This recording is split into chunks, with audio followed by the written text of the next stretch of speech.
Under the Radar. You're listening to Money FM 89.3 and it's now time for Under the Radar with me, Chua Tian Tian. Now, skincare and cosmetics. Yes, that's what we're going to talk about on this segment today. Now, founded in 1956, our guest, BABOR Beauty Group, is a German family business that started out as a niche brand for professionals within the skincare industry. The company has been headed by the third generation of the owner family since 2014 and has seen rapid growth that made it into the powerhouse for innovation, manufacturing, and the marketing of industry-leading luxury skincare brands. Now, sales have grown from a double-digit million to over 240 million euros. And on the whole, BABOR Beauty Group now employs over 900 people worldwide, with its brands represented in 70 countries by distributors or subsidiaries.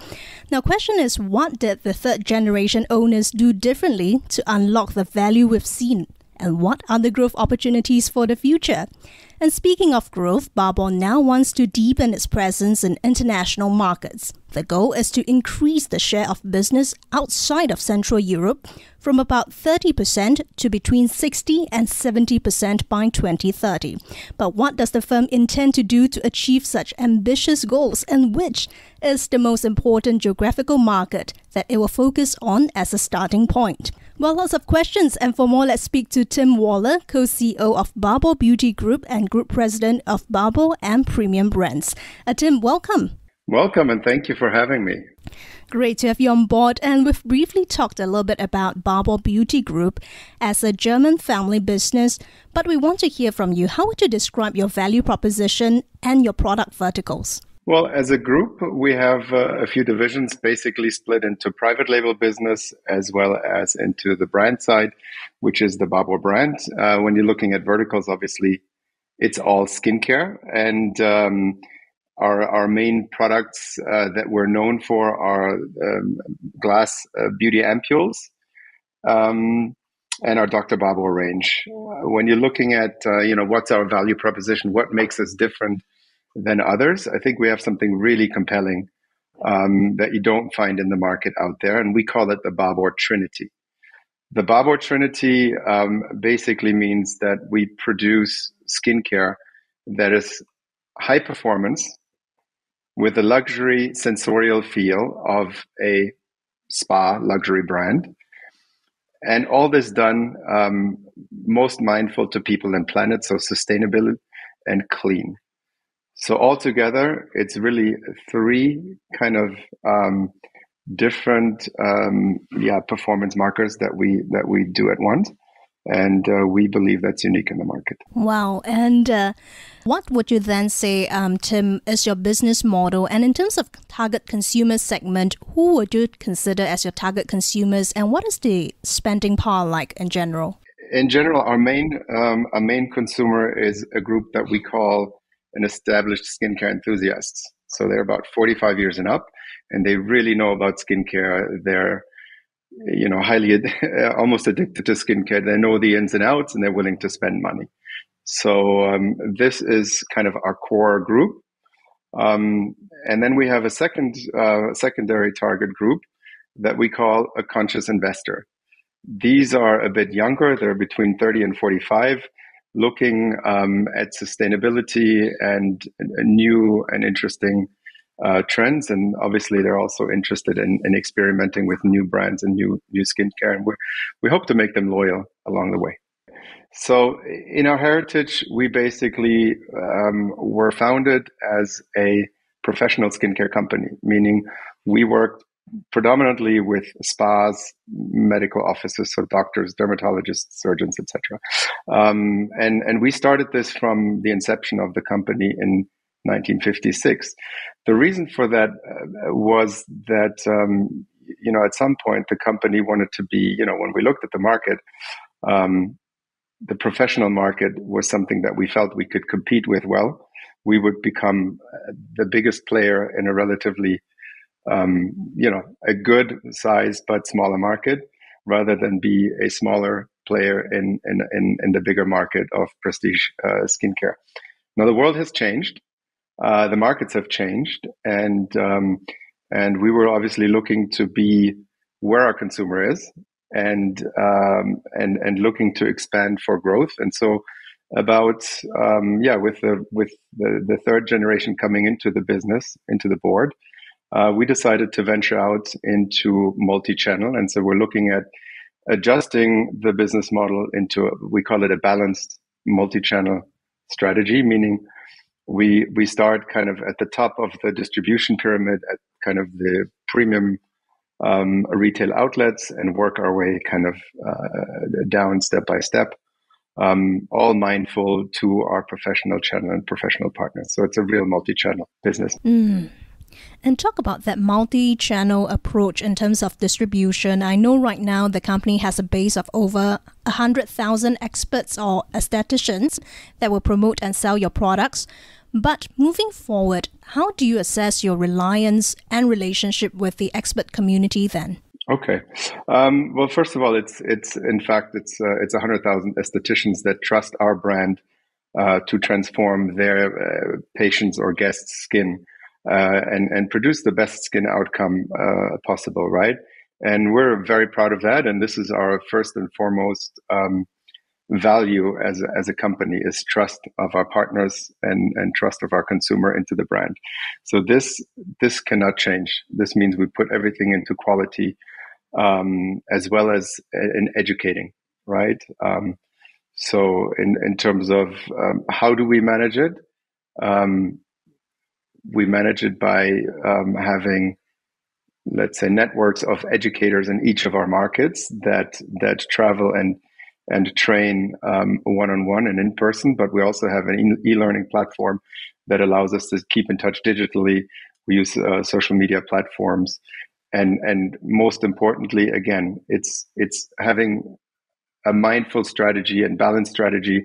So the core and the anchor of our business is always going to be our professional partner. And let's say the multi-channel piece is obviously to make the brand available where our consumer is. And I do want to take a look at BABOR over the years, Tim. I understand that the firm has been headed by the third generation owner since 2014, where it has seen rapid growth to become the luxury skincare powerhouse it is today. Now, if we look at sales, it grew from double-digit million to over 240 million euros. Now, question is, Tim, what actually happened in 2014? Was there a substantial shift in consensus among the need to position BABOR as an international brand and scale the business? Yeah, absolutely. I think we were at that point. I earlier talked about becoming, a big player in a smaller market. I think we were already by far the biggest player in our relevant markets, and we had to look elsewhere for growth, and we also had to transition into being where our consumer is. And at that time, the internet was already pretty prominent in let's say, mainstream beauty. And we actually looked at that trend and decided to start online and then build the multi-channel business from there. And today, we've just come back from a launch event in Dubai, launching at Bloomingdale's and Harvey Nichols. We've launched Nordstrom's in the United States in the past month. We're really excited about the journey that we've taken in the last 10 years. And how would you see the growth trajectory to be like from this point onwards? How different can it get from, the growth trajectory we have seen in the past all the way up to 2014, perhaps? Well, we've been growing double digit for about 10 years now, with the exception of the COVID year. And we don't see any reason why we wouldn't grow double digit for the foreseeable future going forward until 2030. And let's talk a little bit more about expansion and internationalization, Tim. The BABOR Beauty Group employs over 900 people worldwide, brands represented in 70 countries by distributors or subsidiaries. How far is Central Europe, and more specifically Germany, the most important market for you financially at this juncture? Well, let's say Germany is still by far the biggest and most important market for the BABOR Beauty Group across all divisions. It's our home. It's natural that is our heritage market, and the brand is most known and most well understood, obviously, in our home market. And now we have a whole world ahead of us to grow and expand into. Talk about the world being your oyster as well, Babor's oyster as well. I do want to point out that Babor wants to deepen its presence in international markets, and you guys told the CO magazine last year that the goal is to increase the share of business outside of Central Europe from about 30% to between 60 and 70% by 2030. How do you intend to achieve this ambitious goal? Well, I think first of all, it's important to know that that's about the weight of business of the markets in the world market of skincare, right? So we're just merely trying to get closer to the actual weight of business in the world markets. And how do you do that? You start with the biggest ones. And so we're really focusing on the US and China. And so in the US, we have an organization that has quadrupled in the last 7 years. And in China, we've just founded a joint venture with a strong partner, Eternal, who's going to drive our business together with us to new heights.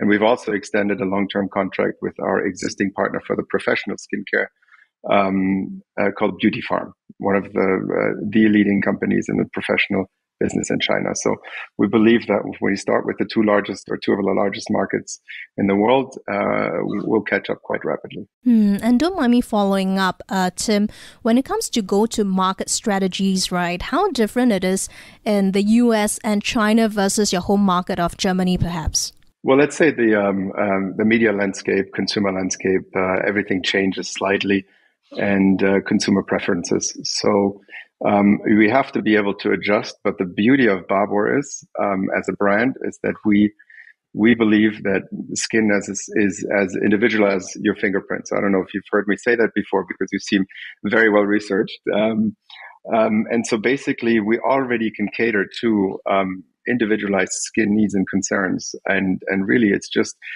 mixing or changing the formula of which product goes into which channel. And how do we address the market? And I do want to take a look at some recent developments surrounding Babor as we start to wrap up the conversation. BABOR Beauty Group also recently underwent a rebranding initiative to strengthen its global premium positioning. How far is this complementary to your aggressive expansion and internationalization plans? And what bearing will this have on your product pipeline or even, your pricing strategy? Okay, I think it's a twofold answer that I have for you. So, number one, we obviously branded the company BABOR Beauty Group to start to communicate that it's not only the brand Babor that we make and manufacture and market, but that we also have our private label divisions in. But when we're looking at the Babor brand, which is what we're really looking for, aggressive growth internationally, we saw that, the things that made us strong in our heritage and made us strong when the company was founded were things that we wanted to flush out more in the branding. So some of these elements had gotten, let's say, a little bit mixed up in the mix. So, the rose, for example, has a significance to Babor that was created by the first generation, actually, of the family, and it stands for infinite beauty, and it sits in a mirror, which the mirror is the counselor, which could also be our professional skin experts.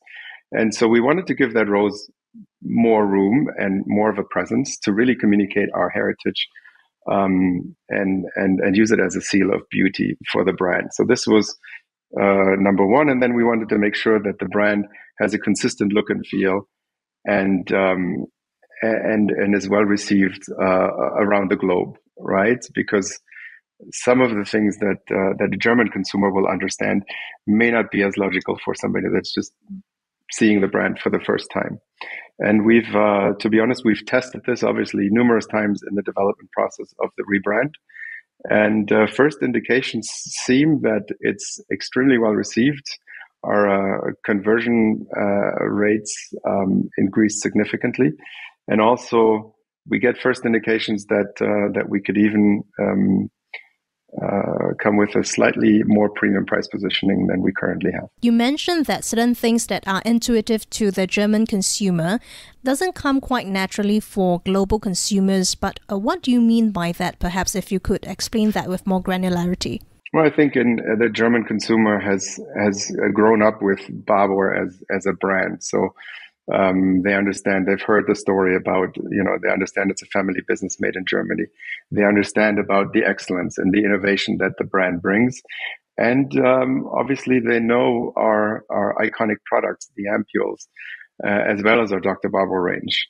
And when you're a new consumer in another market, you may not have this breadth and depth of knowledge about the brand and its history. And so we have to work a little bit harder to tell that story and to show you how great of a brand we are. And talk about, showing how great the brand is and efforts to complement your expansion plans. BABOR Beauty Group opened a new 60 million euros cluster factory in Germany. I understand it consists of a filling capacity where you fill up over 500,000 units of products each day. How will the new capacity support Babor as it sort of embarks on a journey of rapid expansion? Well, absolutely. It's a milestone, as you can imagine, for the group and the biggest investment that we've ever made. I think number one is it's also important that it fits within our DNA and with our values of sustainability. So the factory almost uses no fossil fuels and aims to be energy self-sufficient by 2030. Already producing a lot of its energy through photovoltaic system on its roof. So I think this is point number one. And obviously for the future, we built something that allowed us to scale and be flexible and cater to the growth that we're aiming for by 2030. Right. A lot of exciting plans. And before we let you go, Tim, what are some future plans for BABOR Beauty Group for the rest of this year and into the next? What can we look forward to when it comes to consumers here in Asia or in Singapore? Well, I mean, for the rest of the year, we have some exciting events coming up. As a global cultural event, we're going to be hosting an event with a German artist at Art Basel in Miami in December. So I think this is going to be a key focus, and we're looking to further strengthen our collaborations with KOLs, obviously throughout Asia, but also throughout the world, to build the brand awareness everywhere. We're going to continue to drive our business model, obviously with our professional partners as anchors, but looking to expand further into premium prestige retail, as well as travel retail around the world and across Asia. And Singapore specifically, I think we have some good quality distribution. We have really great partner spas such as Spa Esprit in Wheelock Place. And we also have Miroskin at Joo Chiat, if I'm pronouncing it correctly. I'm not at the kind of sea. For the future, we're looking forward to executing the same strategy that we've started in other markets, looking to drive or expand into prestige retail. So obviously we're looking at premium department stores such as Tang's or Takashimaya. And looking forward to that, really. And thanks a lot, Tim. That was Tim Waller, co-CEO of BABOR Beauty Group and Group President at Babor and Premium Brands. Thank you very much for joining us on Money FM 89.3.